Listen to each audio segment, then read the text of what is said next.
This is Rudkowski of WeAreChange.org, and I am joined by James from the internet. Now in this video, you're going to get a very unique perspective from the front lines that you will not get anywhere else. Now James has been covering this protest with me for a very long time. He is independent media.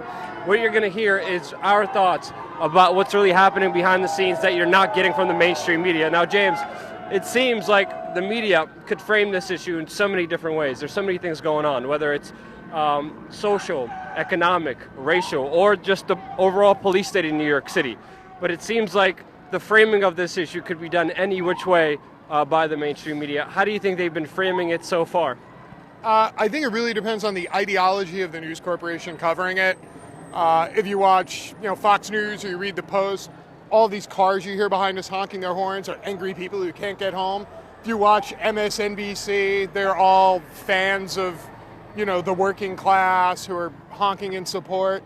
It's never a question of the footage you get. It's always a question of the editor and who's writing the copy that gets spoken over it. And how do you frame it and how you edit it? Because I feel like I could go out here and I can interview a specific set of people and make this a social issue. I can make this a race issue. I can make this a police state issue. And you see a lot of that coming out in people's coverage.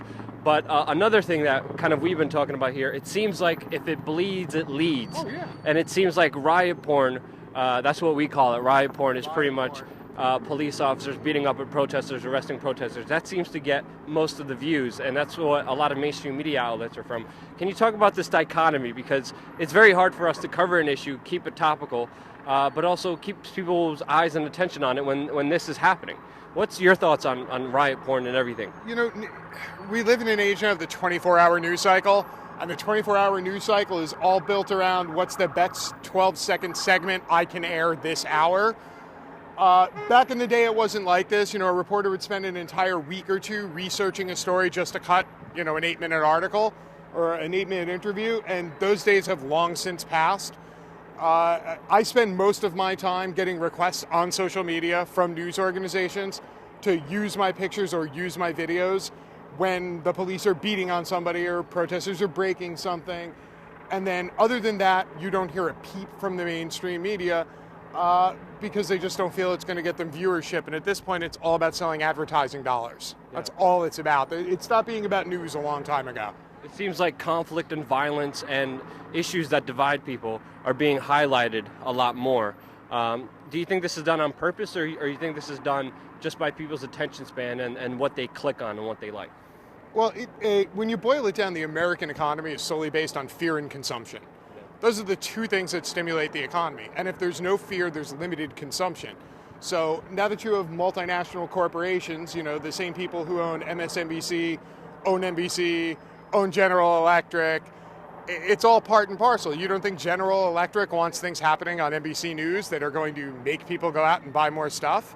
Yeah, it seems like just this whole issue alone, this whole movement that's happening, it seems like it's sort of trying to get a voice of its own. We see a lot of the families coming out and saying, no, it's not just about race, even though it is an issue. But you see also Al Sharpton getting taken away from the stage like we heard he did from in Washington, D.C. today. We're at the Million March in New York City here today, covering one of these long marches. But you see the protesters also being extremely media savvy and also trying to speak for themselves. And no longer could this kind of manipulation. And when they see CNN, like we see CNN, we see them trying to get in the middle of everything for their quick soundbite. And then everyone there keeps screaming, F CNN, and CNN sucks. So it's just interesting development dichotomy. How do you see it developing? How do you see it growing? And how do you see it affecting these movements that are happening in New York City? I think the issue you have with media is that absolutely nobody trusts media anymore at this point. People take everything with a grain of salt. You live in the age of the internet where like 80% of people have internet access.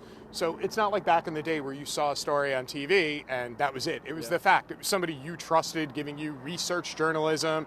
Again, those days have long since passed. It's all about the soundbite, the quick read, the clickbait, what's going to get you traffic, which in turn is going to get you advertising dollars.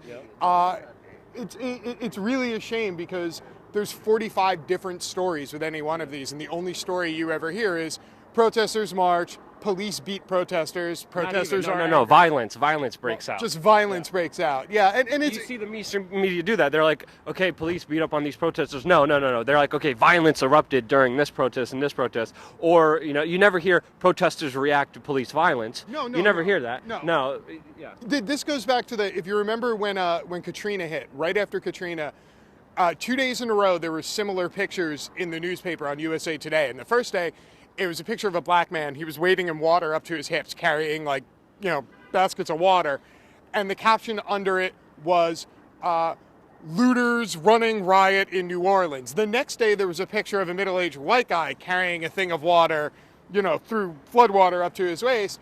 And it said, survivors struggling to get by. Yeah. And again, it was just a question of who was framing it and who was writing it that specific day, when either way, it was somebody in the middle of the flood getting water to drink. And again, James has very perfect expertise on this issue since he was on the inside. He actually worked for many demonic, horrible news organizations, putting that in a very fair way. So James was on the inside and he saw what was happening, and then he just decided to go out there with his cell phone, and he's streaming live.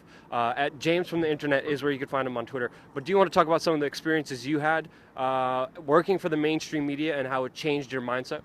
I think probably the worst one was even going back to the origins of Occupy. And most days I would be in the CNN tower. I would get there around 5, 6 o'clock. And they have a huge wall of televisions, probably 100, 120 monitors. And there's pretty much only 2 people calling the shot. And they're going through 120 monitors deciding what shot they're going to put up. So in essence, there are 118 different SKUs that aren't being shown for the 2 that are. And it really breaks it down to the point where it's whoever happens to be sitting on a desk, whoever has their hand on the lever, is the one who's dictating what's actually news, as opposed to what isn't worthy of news coverage. And it's gotten to the point where we live on a planet with 8 billion people, and there's 70 or 80 deciding what 90% of people should think is news. And that was kind of the thing that flipped me out. Yeah.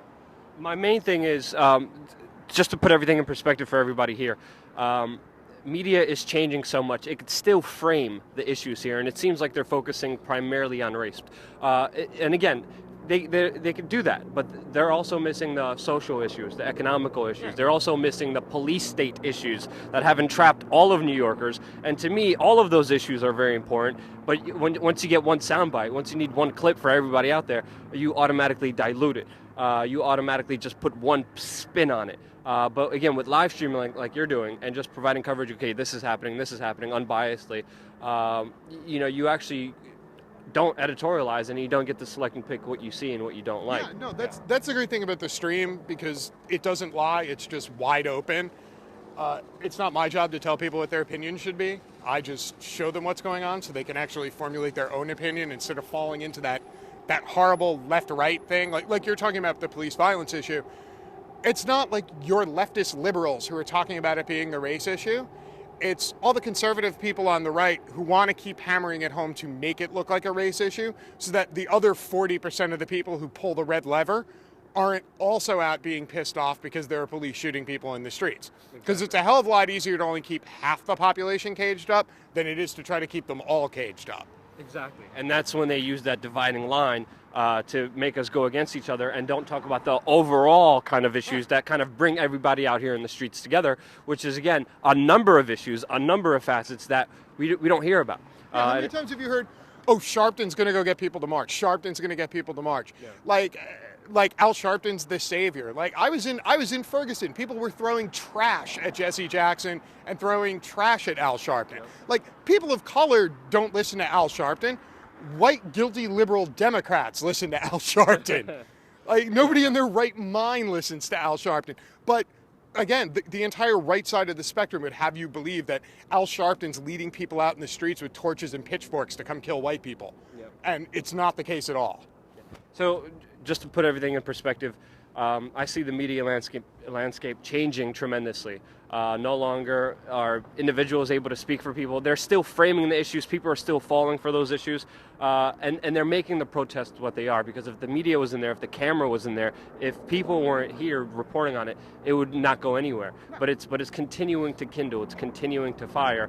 And you see a certain kind of members of the establishment trying to put it in one direction, and everybody else being like, hey, Jesse Jackson, Al Sharpton, get out of here. Yeah. And it's not everybody. We can't say that also that it's also everybody, because there are people who like Jesse Jackson and Al Sharpton here, just to be completely honest and biased. But not many. Yeah. Not anymore. Not many. But also, do you have any other comments about just this overall issue of what we're seeing behind the scenes, the framing of the mainstream media, how kind of riot porn dominates this? Do you have any other further kind of insight into from where you were before where you are now? I would definitely say if somebody sends you a story, or you click on a link, or you see a 3-minute, news vignette, the first thing you should do is go online and go read about 6 other articles about it, because now there's 4,000 opinions about everything, and the truth is usually lost in the shuffle in between everybody's opinion. You can no longer go to one source, get a story, report it as fact, and then tell all your friends this great fact you know. You really have to go out, for as much news coverage as there is now, you have to go out and actually find what the truth is and sift through 800 different pieces of news. It's a hassle, but it's a heck of a lot better than having one guy sitting at a news desk, pulling a lever, telling you what you think the news should be. Yeah. It's no longer black and white. It's really just more gray. James, at James from the internet, follow him. He's a great live streamer. Any other plugs or outlets where people could follow you? He's doing it independently, all on his own, just like a lot of brave people out here, freezing the cold, destroying our knees, facing the police state, going through all the elements here just for you, just to bring you news. Anywhere else people can find you?